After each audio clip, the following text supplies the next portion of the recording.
Welcome back to the Tech Talks Daily podcast, where we take a deep dive into the world of technology and explore the latest innovations and breakthroughs.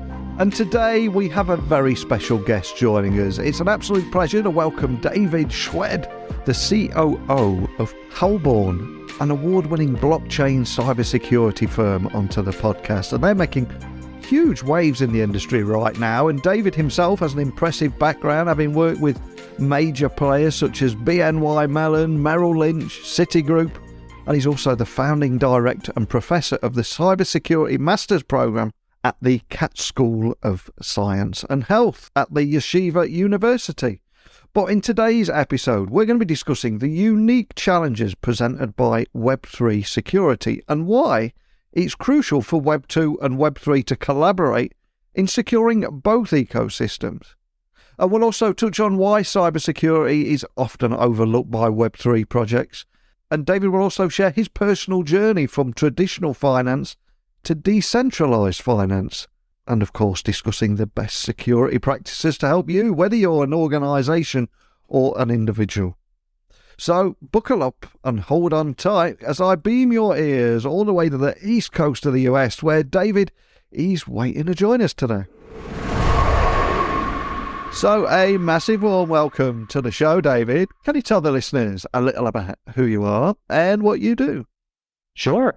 Thanks for having me on. My name's Dave Schwed. I am the Chief Operating Officer for Halborn. Prior to Halborn, I spent the first part of my career in traditional finance, working for companies like Citigroup, Citigroup, Salomon Smith Barney, in various infrastructure, risk management, and information security roles.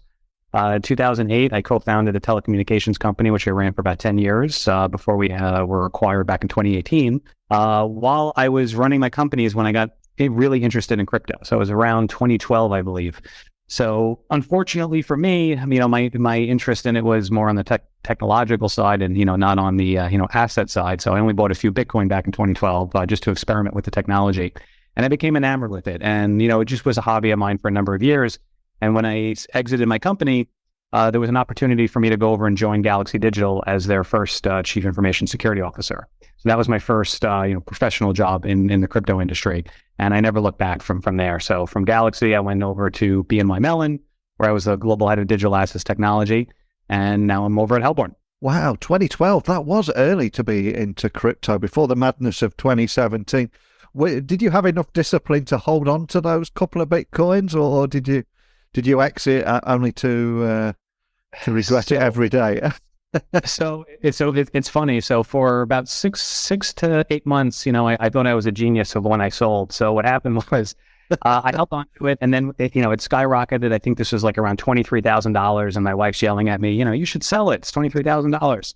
I'm like, no, I think it's going to keep going up, and then it starts dropping and dropping and dropping, and then finally around 8,000, she's looking at me like I told you so. So I finally sold. I sold it around 8,000, I believe, and then it dropped to about 3,000. So that's when I felt like a genius for a very long time. And obviously, I made the wrong decision.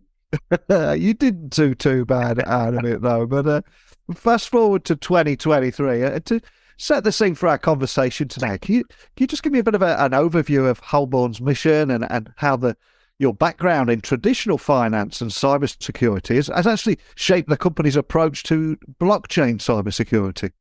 Yeah, absolutely. So, Halborn's mission is to secure the convergence of Web2 and Web3. So we specifically focus on whether it's a Web3 native organization or a, enterprise organization that has a Web3 initiative. And, my background, I'm uniquely positioned because, I've been fortunate enough to have the experience of both working in enterprise, large global, systemically important banks, to really understand the financial services system, to understand what enterprise level security looks like. So, what I brought over to Halborn is to take those disciplines and, apply it to blockchain security. So when we're working with some of the, globally systemic important banks, we're uniquely positioned to understand their requirements from a regulatory perspective and also just from an enterprise security perspective, because their requirements, at a bank level, it's heightened, right? Like they have a tremendously, increased budget over, a smaller startup fintech or even, fintech that's been around for a while. So it's quite rewarding to be able to, as a cybersecurity professional, work with certain organizations where budget isn't necessarily the first thing we're discussing. When we are working with some of the larger enterprise organizations, the conversations really center around how do we do things securely? How do we do things correctly? And budget isn't necessarily part of that conversation because they want to do the right thing. And I'm curious, if we don't have any business leaders listening outside of the tech space, can I just ask that you expand on the main differences between Web2 and Web3 security challenges and why it is so important for them to work together and ensure that overall security? I think a lot of people that are used to Web2 type security controls think that you could just lift and, copy for Web3. And in some cases, it's true. And it kind of falls into two different buckets. And I'll give some examples in a second. Yeah. There are controls in the Web2 space that we have to heighten in the Web3 world, and I'll explain why. And then there are new challenges that we're coming across in the Web3 world that we did not uncover in the Web2 world. So, by way of example or reason why first is the threat actors or, whatever you want to call the bad guys, in the Web3 world, I've noticed, hey, I can remove a number of steps in order to monetize my crime, right? In the Web2 world, I'm going to break in, I'm going to steal social security numbers now, or I'm going to steal credit cards, or I'm going to steal PHI, personal health information. Now I have to figure out how am I going to sell this information. Now I have to go to the black market, and now I have to sell it. Now, most likely I'm going to be, getting paid in, some sort of cryptocurrency anyway. And then now I have to offboard that. And what they've noticed is, well, you know what? Why am I going through all that extra work of breaking into an organization to steal social security numbers or PHI information? Let me just break into a Web3 organization and just steal the money directly. It's like a bank heist. And because the transactions are immutable, you can't just claw the money back. So we're seeing, an onslaught of some of the best threat actors and, bad guys and hackers and even nation states are getting into this, entering into the Web3 world. So because of that, we have to take a different approach. It's more of a preventative type control environment as opposed to, in the Web2 world, you can live and you can be satisfied by detective type controls. So, if somebody breaks into the organization, if you have detective controls, you can figure out that someone's on my network and, let me triage and figure out, what data they're trying to steal.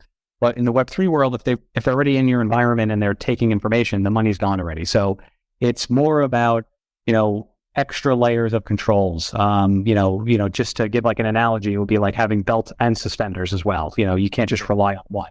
So that's the Web2 world. And on the Web3, there are just certain things like on-chain telemetry and like understanding, smart contract vulnerability. These are not things that, we had to think about in the Web2 world. And you said, you mentioned examples there. Are there any examples of high-profile security breaches in the crypto and blockchain space that you've seen, and maybe a few lessons that can be learned from those incidents too? Yeah, absolutely. The one that I love talking about the most is the Ronin hack. And I believe it was at this point, hopefully it is not hopefully, but hopefully we don't see anything that are greater than this. I think it was around $622 million that was stolen from the Ronin hack. Wow. And it was a very, very well orchestrated attack, and it was multiple steps. And it started out with just general social engineering and phishing. And what they did was they stood up a fake LinkedIn profile from a Coinbase recruiter. And they spent the time to develop this LinkedIn profile by connecting with a number of individuals, not only from Coinbase, from other industry professionals, put a picture up, a job history, were posting and commenting. So if you look from the outside, this particular LinkedIn profile looked to be legitimate. They reached out to a developer from the organization and told them that they were interested in interviewing him for a position. They set up a number of interviews. I believe it was either 3 or 5 interviews via Zoom. So he saw the people on the other end, went through the full interviews, got the job offer. They sent him the job offer. He opened it up, and the entire thing was fake. And it was a PDF loaded with malicious malware. And when he opened up the PDF, his machine's now infected. And then they were able to move east or west laterally. And for Ronin, they had a 5 of 9 validator set up. So now that the threat actor was in the network, he had to figure out a way to find or get access to 5 of those keys.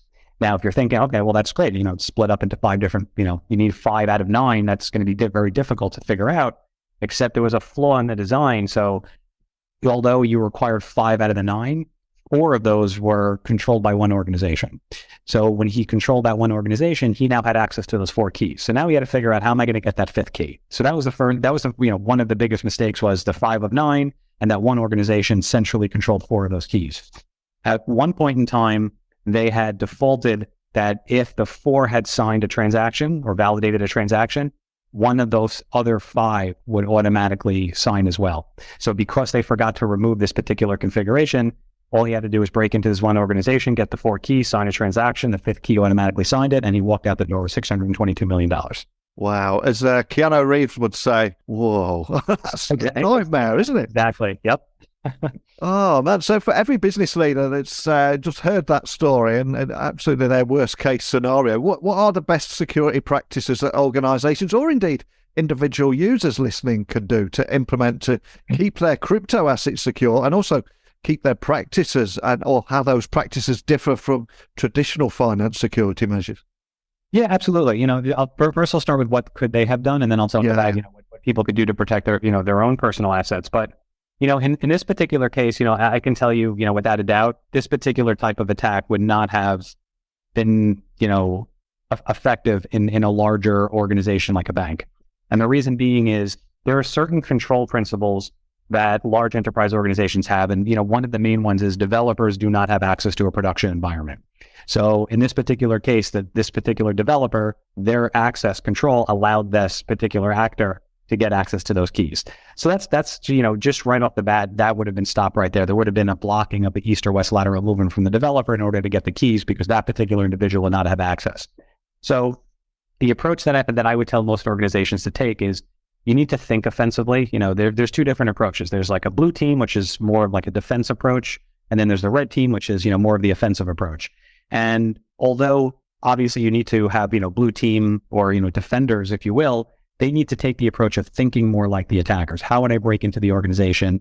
What type of assets would I be looking for? What type of individuals would I be approaching from a social engineering, from a phishing perspective? And then stand up not only preventative controls, but also detective controls. So from a preventative standpoint, making sure your access control is set up in such a place where, the compromise of one individual cannot lead to something, or if it did lead to something, you have detective controls in place to see that this particular individual is accessing certain assets that they should not have access. So things like privileged access management systems, security operations center, looking for anomalies in behavior. There's a lot that could have been stood up in order to, prevent something like this. But going back to like on a personal level, it all comes down to at the end of the day, what's your custodial, preference? Is it a custodial? Is it non-custodial? And I think, unfortunately, I think there's a lot of, I don't want to say wrong messaging, but mixed messaging that's being sent out to people. It's, not your keys, not your crypto, and, everybody should be self-custodying. And while I agree to some respect that's, if you can do it right, it is definitely somewhat of a more secure solution because you own those keys, but that's not for everybody. Not everybody, understands how to properly back up seeds or, understands, not to click certain links.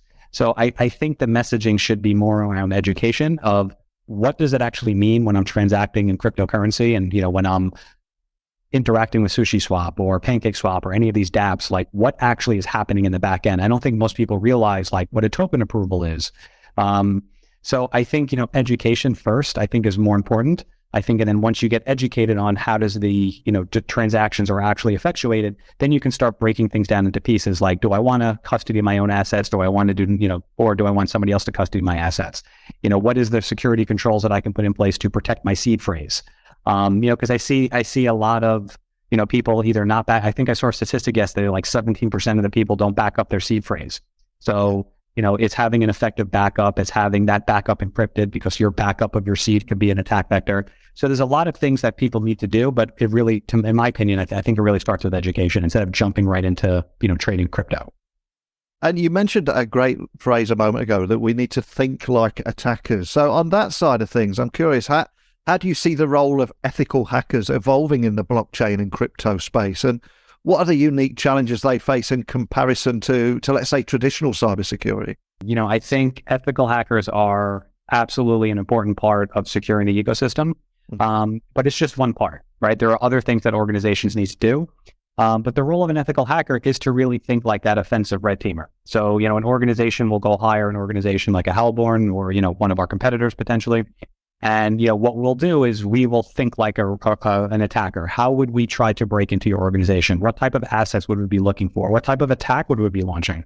That's even that basic. I think a lot of organizations don't necessarily think about, well, what are the types of attacks or where are we vulnerable? Most people automatically jump to, stealing of funds or, stealing of keys. when in reality, it might be like a disruption of your business. It might be a DDoS attack against a particular layer one chain to, cause the price of that particular asset to drop. You're not breaking into an organization. You're not stealing anything. It could be just as simple as, if there's a Solana outage for, 12 hours or 24 hours, what is that going to do to the price? So that's when I say think things, offensively, it's, what is the motive of the particular threat actor? And then once you identify the motive, it's identifying, well, what are the attack vectors? How would they go out and effectuate this type of attack? And then as an ethical hacker, you try to see if you're able to exploit these things. A lot of people, when they think about ethical hackers, they think about, okay, give me your IP address and let me throw it into a Qualys or a Rapid7 or a Tenable, and let me give you your OWASP top 10. Those are more, I like to call them like check the box type pen test or check the box type exercises. The really good ethical hackers, it's a bespoke tailored service where they're, specifically trying to identify vulnerabilities within your infrastructure and trying to, again, carry out one of those, attacks that I was discussing before. And I've got to ask, as someone that's been working in the heart of this space for a long time now, I suspect you've seen many untruths and myths online. So what are some common misconceptions or myths about blockchain and crypto security that you'd like to address that we can finally lay to rest today? And how can we educate the public around these issues? That's a great question. I think, the first misconception is, cryptocurrency is only used for crime. Right. That to me, I've been hearing that for years. And, it's troubling because, so is cash. I was going to say, yeah. Right. Cash is untraceable. I mean, it's 100% untraceable. At least cryptocurrency, it is traceable, right? Look at the, the Ronin hack. They were able to identify, the flow of funds. And, that is one of our best defenses at the moment is, companies like a Chainalysis where, they can do this incident response forensics and trace the funds and, ring fence them and identify them as, compromised wallets, and making it really, really difficult for these threat actors to, offboard, their stolen funds, into fiat. So, again, that's the first misconception. But, from a security perspective, I think the answer, honestly, I think people need to understand is, this is, the industry is definitely a work in progress. As adoption increases, there's going to be more fintechs that come into the space that are trying to address some of these problems. There are a number of, startup Web3 security companies that are addressing the space. There's probably about 10 or 15 of them that I have my eye on, that are all trying to address, the layperson trying to access in crypto. So whether it's a browser extension that will pop up with a little warning to say, hey, you're clicking on a link that's going to give access, to your wallet. So I think it's understanding that there are these security challenges, there are solutions that are coming into place. But, again, going back to, the point I made earlier, it is all about education. It's so true what you're saying now. First of all, about cash being used for crime. Suitcases full of cash all around the world. There's more of that stuff being used than crypto for crime, for sure. And we've mentioned a theme that we've mentioned a few times in this podcast is it's all about education. So is there any advice that you would offer for any individuals or organizations listening that are interested in exploring the world of Web3 and decentralized finance about maintaining strong security practices and what they should be doing and the best way of self-educating, etc.? Is any advice you'd offer around that? Yeah, absolutely. There's a number of organizations. There's one in particular. It's a nonprofit. It's the Crypto Consortium, or C4. They've recently released what's called the CCSS, which is the cryptocurrency security standards. And a number of the custodians are now going to get this this audit or this certification. And I think that's great. It's bringing awareness into the industry. It's putting us consumers in a place where we can demand, that these types of audits are performed on our custodial providers, because it will become a differentiator. Why would I custody my assets with company A versus company B? Well, company B went through the effort of, going and getting this particular audit. And there's also a number of podcasts and a number of different learning materials that they put out, again, specifically for people that are just trying to get into crypto. So they'll put out different podcasts.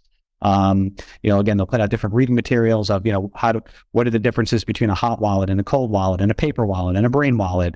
And, what does it mean to, be custodial or non-custodial? Those are terms that, if you're not in the industry that, you may not really truly understand what does it actually mean to custody assets. So that's one place.